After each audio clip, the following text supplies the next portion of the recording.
The quickest road between Ottawa and Washington runs through Gander, Newfoundland. Not a few of the keener Trudeau-philes gulped the morning latte a little more feverishly this morning as shots of Justin Trudeau and Ivanka Trump started blistering their iPhones and curdling Facebook. The world's most famous male feminist enjoying a cheery Broadway moment with the daughter of the world's most famous male chauvinist must have wiped the froth of 1,000 Liberal coffees. Justin Trudeau and Ivanka Trump went to see the Broadway hit Come From Away, arriving in the same motorcade, chatting it up in the lobby, and seated together with Sophie and Ambassador Haley in the same row for the great story of Gander hospitality during the 9/11 crisis.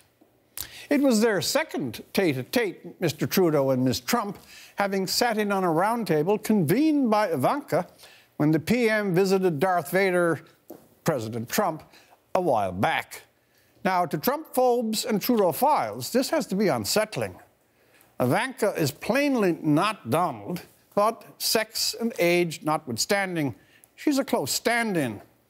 It's not a sin, political or otherwise, for our Prime Minister to mingle with a younger Trump, but it may be what Catholics in the olden times warned of as an occasion of sin.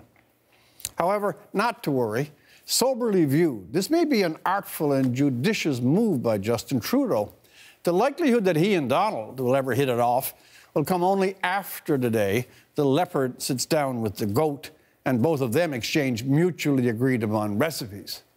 And after all, there has to be some reconciliation between Mr. Trump's policies on free trade, carbon taxes, and border laws, and Mr. Trudeau's diametrically challenging positions on the same.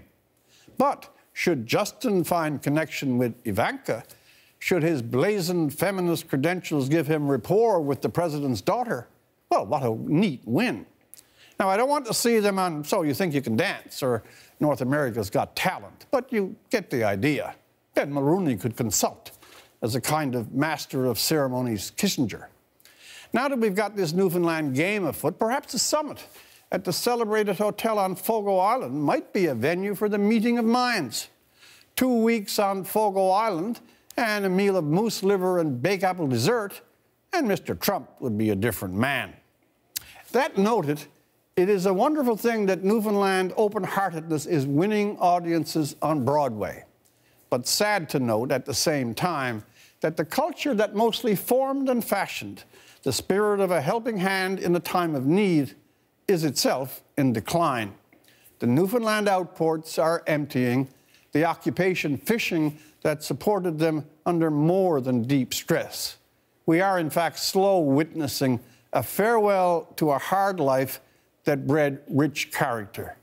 Now, there's a play for Broadway, more grim than Come From Away, I grant, but gripping like no other. For The National, I'm Rex Murphy.